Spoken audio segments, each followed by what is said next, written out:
puasanya? 6 hari alhamdulillah ya, mungkin puasa pertama kali ya, yang agak-agak untuk menyesuaikan diri gitu ya, lemes, udah beberapa hari ini udah oke lah. Udah gitu oke, ya. jadi siap untuk 2 bulan ke depan? Oh siap sekali kalau mau lebih panjang ya dengan Sultan TV. Betul banget Pak, dengan Sultan TV, betul.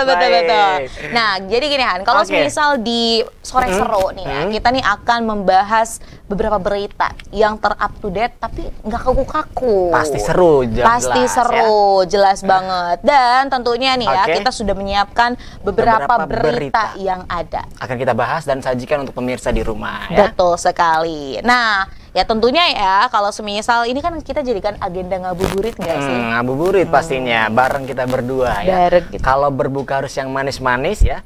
Ngabuburit juga harus yang manis-manis dong. Bersama kita yang manis-manis. Betul banget. Tapi ini berita yang akan kita ulas nih. Ini meskipun temanya manis, tapi ini panas. Karena ini tentang korupsi. Tentang korupsi. Pemirsa, nah, pemirsa ya, ini ada kabar terbaru terkait dengan jaksa penuntut umum yang menyebutkan bahwa Thomas Trikasih Lembong atau Tom Lembong. Ya, ini selaku Menteri Perdagangan periode 2015 memberikan izin untuk melakukan impor gula. Mesti stok gula pada saat itu masih tercukupi. Waduh. Jadi kalau kamu sendiri mengikuti nggak nih berita dari ditangkapnya Tom Lembong karena kasus impor gula? Nah awalnya memang marak ya nama Tom Lembong ini semenjak selesai pemilihan legislatif ya. Pilpres dan ya Pilpres betul, dan mulai terkuak beberapa kasus-kasusnya ya.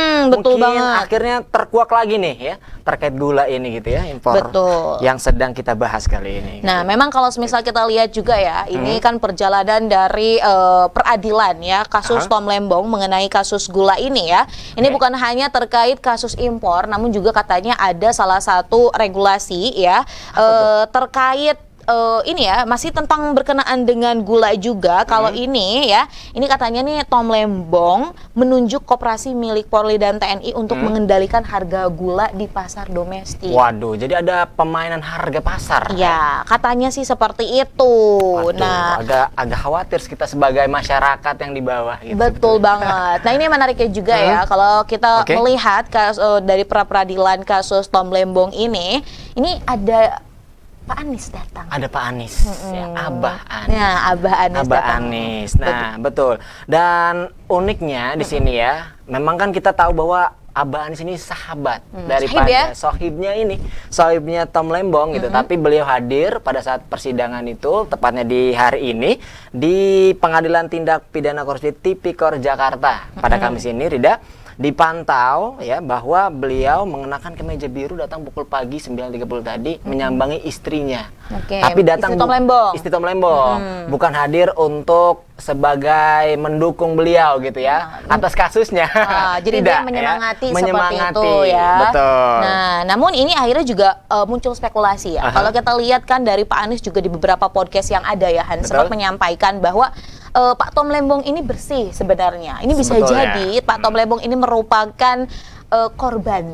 Nah, mungkin korban dari pihak-pihak lain yang ingin menutupi sebuah skandal. Tapi kan kita tidak pernah tahu. Sebagai masyarakat awam tentunya kita juga menyerahkan lah ya segala urusan memang yang berkenaan dengan tindak pidana ini kepada pihak yang berwajib. Namun ya ini ada juga hal yang menariknya. Jadi pas saat persidangan, Pak Tom Lembong ini bahkan juga ditegur oleh hakim. Nah, betul. Udah baca deh belum? Udah dong. Nah, boleh disampaikan ke pemirsa. Nah, jaksa penuntut umum waktu itu membacakan surat dakwaan Tom Lembong ini gitu ya dalam kasus dugaan korupsi impor gula di Pengadilan Tipikor Jakarta ini.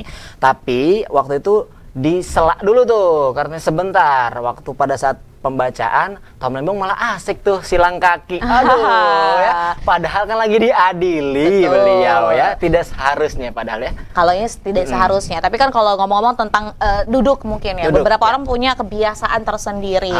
Namun kalau ketika momen yang seperti itu memang ya gitu kan, ini agak kurang etis aja. Akhirnya juga menjadi, bahkan ini jadi sebuah headline berita. Ya namanya juga media, pasti hal-hal yang kecil pun kalau semisal dibuat dengan headline menarik ini akan menjadi berita yang cukup besar. Dicari-cari terus ya. Benar banget. Dan ini kalau kita lihat juga ya pemirsa bahwa persoalan mengenai kasus korupsi Tom Lembong ini merugikan negara sampai 515 miliar. Waduh, itu hasil impor gula. Nah, katanya seperti itu dan katanya itu masih masuk kantong sendiri. Ya. Akhirnya juga ini masih berusaha di peradilan lah seperti itu. Terus tentunya. Nah, memang ya ini agak panas gitu kalau ngomongin kasus korupsi. Terlebih lagi ya pemirsa di saat-saat ini ya, beberapa hari belakangan kalau kita lihat sosial media ya, agak panas nggak sih Han ngelihat beritanya korupsi lagi. Korupsi lagi, bentar-bentar korupsi gitu ya. Baru kemarin juga kita dengarkan ada beberapa tindak korupsi pengoplosan, ya, minyak dari timah, emas, ya. Baru ketahuan lagi nih pemirsa. Aduh, kayak sepertinya hashtag Indonesia gelap mulai berbanjir di media sosial. Ya. Apakah betul gitu ya terjadi di aslinya atau seperti apa? Kita tidak pernah tahu gitu kan. Tapi memang ini sebuah hal yang miris ya. Nyatanya gitu kan ya, budaya kita adalah budaya korupsi. Waduh, hal-hal seperti ini kita dibohongi ya. Jangan ya Dek. Jangan ya Dek, betul banget Han.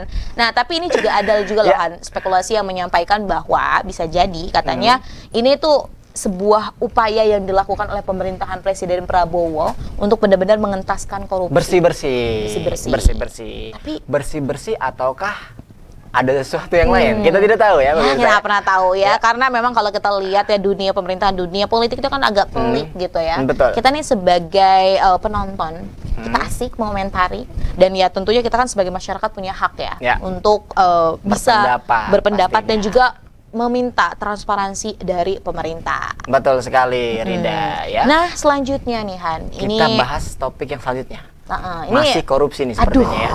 Lagi dan lagi ya. Kalau ini tentang korupsinya bagian apa nih Han? Bagian kali ini tentang retret kepala daerah dilaporkan ke KPK. Kemendagri siap diaudit nih katanya ya. Seperti kita ketahui bahwa Mendagri Bapak Tito Karnavian di sini ya bahwa mengaku siap untuk diaudit di pengadilan nih pada saat diretret kepala daerah. Apalagi kita kan baru ada apa nih? Bau-bau kepala daerah yang baru nih ya.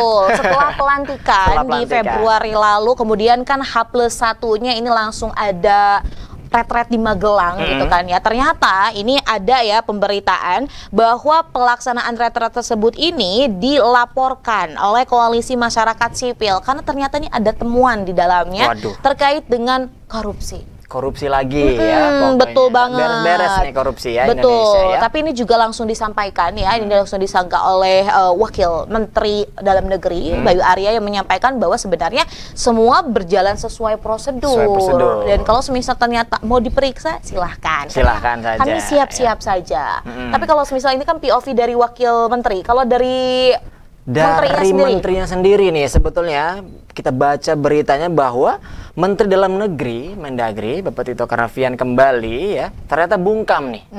Bungkam Rida ketika ditanya mengenai dilaporkannya penyelenggaraan retret kepala daerah ke Komisi Pemberantasan Korupsi atau KPK ya. Momen tersebut pemirsa terjadi saat Tito hendak menghadiri taklimat dan buka bersama di Istana Negara. Jadi memang pas hari Selasa ya, ini kan hari Kamis, hari Selasa memang ada bukber kata kita Pak ya. Nah ketika situ memang agak bungkam. Nah entah bungkamnya atau sedang menyiapkan satu strategi ya. Atau kita tidak tahu ya apakah itu sebuah kebenaran. Nah tapi ini kalau misal dari Farhan sendiri melihat dengan adanya retret gitu kan ya yang memang ini diikuti oleh kepala negara, apa yang dipikirkan? Apakah itu merupakan hal bagus atau enggak?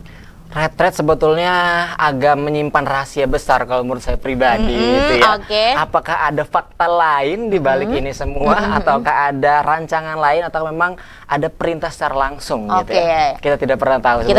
Tapi kalau aku sendiri ya hanya aku melihat ini bahwa ini cukup positif karena ini konsolidasi antara pemerintahan pusat dengan pemerintahan di tiap-tiap daerah. Jadi kebayang dong, ini Pak Presiden Prabowo Subianto ini langsung gitu kan memandatori ini dari beberapa kepala daerah di tiap wilayah untuk mengikuti arahannya. Meskipun kemarin sempat juga ya ada beberapa kepala daerah yang tidak diizinkan.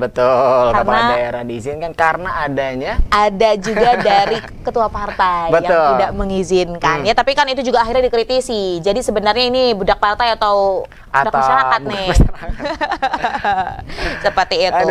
Nah tapi kalau semisal ya menurutku sendiri, kalau semisal menurut Farhan gitu, ini melihat kasus korupsi di Indonesia, apa harapannya?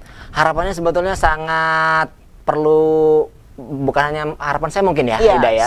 Semua masyarakat juga pengen korupsi ini dibebaskan gitu ya. Kalau bisa beberapa koruptor juga peraturan tentang pencabutan kekayaan ya, aset itu. Ini belum ada. Nah, jadi belum ada, tapi belum disahkan. Belum disahkan. Terkait dengan perampasan aset. Padahal kalau kita lihat ya kemarin kasus korupsi sampai 1 kuadriliun. Triliun sampai ratusan triliun. Ini bayangkan kalau semisal dibagikan kepada masyarakat gitu kan ya. Buat sembako ya. Jadi kan bulan puasa berkah. Betul banget. Jadi dengan salah satunya impian menjadi Indonesia sejahtera ya kan terrealisasi. Akan terwujud ya. Betul banget. Betul sekali. Nah, Farhan. Oke. 2 berita tadi nih udah buat pemanasan ya perjumpaan kita pada sore hari ini. Semoga pemirsa juga di rumah masih semangat buat dengerin kita.